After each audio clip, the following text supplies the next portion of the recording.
తాకట్లో ఉన్న మీ బంగారాన్ని విడిపించి ఆ రోజు ఆన్లైన్ రేటుకి కొంటాం. Sharma gold company. నమస్కారం, వెల్కమ్ టు సుమన్ టీవీ. నిత్య జీవితంలో ఏ పని చేయాలన్నా ఎన్నో సందేహాలు. అటువంటి సందేహాలను నివృత్తి చేయడం కోసం ప్రస్తుతం మనతో పాటు ఉన్నారు ప్రముఖ ఆధ్యాత్మికవేత్త సుభాష్ శర్మ గారు. ఇప్పుడు వారితో మాట్లాడదాం. నమస్కారం గురుగారు. గురుగారు, కొంచెం ఎదుగుతున్నాం అనగానే మనకు శత్రువులు అనే వాళ్ళు తయారవుతూ ఉంటారు. అటువంటి శత్రువుల్ని జయించాలంటే ఏమైనా రెమెడీ ఉందా? తప్పకుండా ప్రతి ఒక్క దానికి శాస్త్రంలో పరిష్కారం ఉండే తీరుతుంది.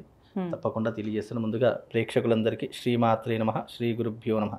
జ్ఞానినాంనపి చేతాంసి దేవి భగవతీ హిస బలాయ కృష్ణమోహాయ మహామాయా ప్రయశ్చతి. జీవితంలో శత్రువు అన్నదానికి అర్థం ఏమిటి అంటే గనక మనతో సన్నిహితంగా ఉండి మన యొక్క మేలు మర్చిపోయి మనల్ని కీడు తలపెట్టేవాడే శత్రువుగా మారుతూ ఉంటాడు. అంటే దానికి ప్రధానమైనటువంటి కారణం మనం అందరినీ నమ్మేయడము, అందరినీ మంచివాళ్ళు అనుకోవడం మన మూర్ఖత్వం మొట్టమొదటిగా. ఎందుకంటే అలాంటి దాంట్లో నుంచి శత్రువులు పుట్టుకొస్తూ ఉంటారు. ఇప్పుడు శత్రువులు ఊరికే రారు. మనల్ని చాతగాని వాళ్ళు అనుకోవడము, మనతో ఏమీ కాదు అని అనుకోవడము ఎదుటి వారి యొక్క ధైర్యాన్ని పెంచుతుంది. ఆ ధైర్యం నుంచి శత్రువులు పుట్టుకొస్తూ ఉంటారు. శత్రువు పుట్టుకొచ్చాడు అని అంటే గనక ఆ మనిషి యొక్క జీవితం ఎలా అయిపోతుంది అని అంటే పక్కనే ఉండి వెన్నంటే ఉండి వెన్నుపోటు పిడిచే వాళ్ళు చాలామంది తయారవుతూ ఉంటారు జీవితంలో. ఇలాంటి ఎక్కువగా జరిగేటటువంటి అవకాశాలు బిజినెస్లో ఎక్కువగా ఉంటూ ఉంటాయి. అలాగే కుటుంబ వ్యవహారాదులో ఎక్కువగా ఉంటాయి. ఎందుకంటే బిజినెస్లో చూసుకుంటే కనుక పార్ట్నర్షిప్ అనేటటువంటి విధానం ఒకటి ఉంటూ ఉంటుంది. అందులో చాలామంది అరే మన స్నేహితుడే కదా, మనవాడే కదా, మనం పార్ట్నర్గా చేర్చుకుందాం అని మంచితనంతో పోయి అనవసరంగా గోటితో పోయి దాన్ని గొడ్డల దాకా తెచ్చుకుంటారు. అలాగే ఫ్యామిలీ ఇష్యూస్లో ఉంటాయి. ఫ్యామిలీ అంటే భార్యాభర్తల మధ్య జరిగిన గొడవలు కావచ్చు, వేరే ఇతర ఏవైనా కావచ్చు. మనం ఏం చేస్తామంటే అరే మన సొంత ఫ్రెండ్ కదా, మన ప్రాణ స్నేహితుడు కదా అని మనం చెప్పుకుంటాం. కానీ అతడి వల్ల ఇంకా ఎక్కువ గొడవలు అయిపోతాయి. జీవితంలో ఈ రెండు విషయాలు చాలా గుర్తుపెట్టుకోవాలి. జీవితంలో పార్ట్నర్స్ మధ్య ఉన్నటువంటి గొడవలు, ఫ్యామిలీ మధ్యలో ఉన్నటువంటి గొడవలు మూడో వ్యక్తితో పంచుకున్నామా అక్కడ మన జీవితం మొత్తం కూడా ఆ మూడో వ్యక్తి చేతిలో వెళ్ళిపోతుంది. అంటే అతను ఏది చెప్తే అది మనం చేయాల్సినటువంటి దుస్థితి కర్మ ఏర్పడుతుంది. కనుక మన జీవితంలో కానీ మన వ్యాపారంలో కానీ ఏది జరిగినా కానీ అది నాలుగు గోడల మధ్యలో ఉన్నంత కాలము మన జీవితంలో శత్రువు అనేవాడు పుట్టుకురాడు.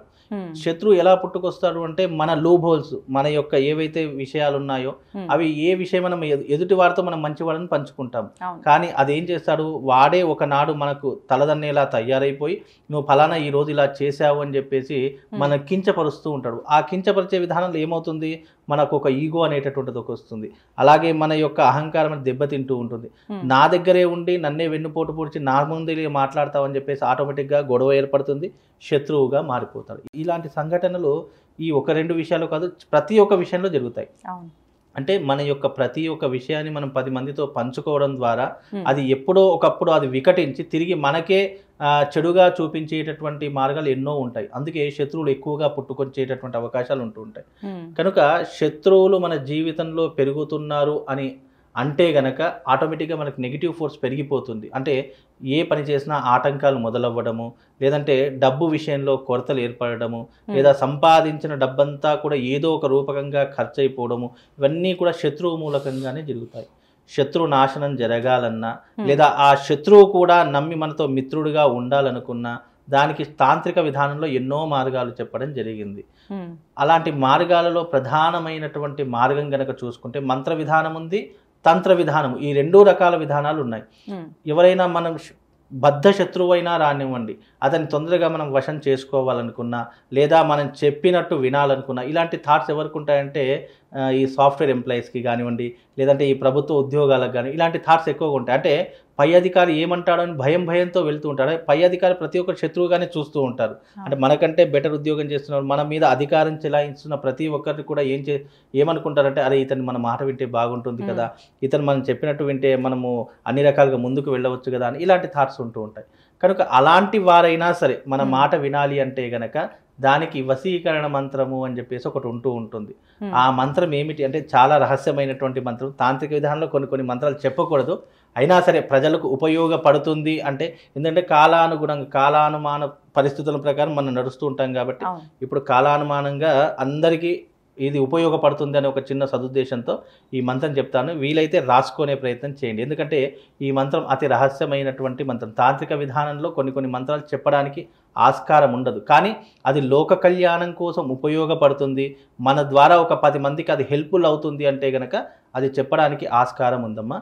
ఆ మంత్రం ఏమిటి అంటే గనక ఓం హైం శ్రీం క్లీం, ఓం హైం శ్రీం క్లీం. ఈ మంత్రాన్ని గనక నిరంతరము పఠనం చేసిన, నిరంతరం సాధన చేసిన ఆ ఎదుటి వ్యక్తి ఎవరైనా కానివ్వండి, అతడి మాటలకు మంత్రముగ్ధుడైపోతాడు, అతడు ఏది చెప్తే అది చేస్తాడు. అంత విశేషము ఈ మంత్రానికి ఉంటుంది. ఈ మంత్రము ఎవరు పడితే వాళ్ళు చేయడానికి కూడా ఆస్కారం ఉండదు. దీన్ని సాధన చేసుకోవాలి. ముందు అక్షర లక్ష జపం సాధన చేసుకోవాలి. అంటే ఒక అక్షరం ఉంది, ఇప్పుడు నేను ఒక హైం అని చెప్పాను, ఈ ఒక్క అక్షరాన్ని 1,00,000 జపం కంప్లీట్ చేయాలి.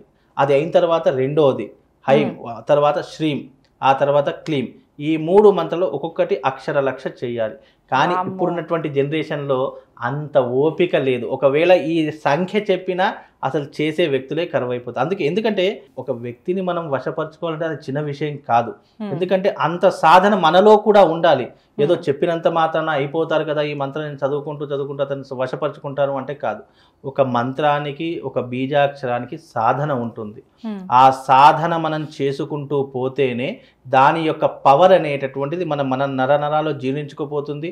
మన నాలుక మీద ఆ సరస్వతీదేవి వచ్చి కూర్చుంది అన్నప్పుడు ఆ ఎదుటి వ్యక్తి ఎవరైనా కానివ్వండి, మనకు వశం కావాలి అంటే ఈ మంత్రాన్ని మనం ఉచ్చరిస్తే గనక ఆ ఎదుటి వ్యక్తి ఎంత పెద్దవాడైనా సరే మనకు వశం కాక తప్పదు, మనం చెప్పినటువంటి పని చేయక తప్పదు. కానీ అది కష్టతరమైనటువంటి పని. ఎందుకంటే ఏది ఈజీగా రాదు, జీవితంలో ఏది కూడా ఈజీగా రాదు. కాబట్టి ఆ మంత్రాన్ని మనము సాధన చేసుకొని మనం ఆ మంత్రాన్ని పఠిస్తే గనక మీరన్నట్టు ఎంత పెద్ద శత్రువైనా సరే అతడు మిత్రుడిగా మారిపోతాడు. అతడే చెప్పినట్టు ఏది చెప్తే అతడు అది చేస్తూనే ఉంటాడు. జీవితంలో శత్రువులు అనేటటువంటి వారు పెరగకుండా ఉంటారు. ఒకవేళ శత్రువుకి ఏం థాట్స్ వస్తాయి, ఎలాగైనా అతన్ని కిందికి లాగేయాలి, లేదా అతని దగ్గర ఉన్నటువంటి డబ్బు మనం లాగేసుకోవాలి, లేదా అతన్ని మోసం చేసైనా సరే మనం హ్యాపీగా బ్రతకాలి, ఇవే థాట్స్ ఉంటాయి శత్రువులకు. అలాంటి థాట్స్ రాకుండా కూడా ఆ మంత్రము దిగ్బంధనం చేసేస్తూ ఉంటుంది. లేకపోతే గనక అలాంటి థాట్స్ ఎవరికైనా వచ్చి అతని దగ్గరికి వచ్చినా కూడా ఆ నెగిటివ్ ఫీలింగ్స్ అనేటివి ఆ వ్యక్తికి తెలిసిపోతూ ఉంటాయి, ఆటోమేటిక్గా తెలిసిపోతుంది. ఎందుకంటే ఆ మంత్ర సాధనకు అంత బలం ఉంటుంది. కనుక ఈ మంత్రాన్ని గనక నిరంతరము మననం చేసినా, సాధన చేసినా దీని యొక్క ప్రయోజనము 100 to 100% తప్పకుండా పొందుతారమ్మా. అది దీని యొక్క విషయం. చాలా చక్కగా తెలియజేశారు గురువు గారు. ధన్యవాదాలు. శ్రీమాత్రే.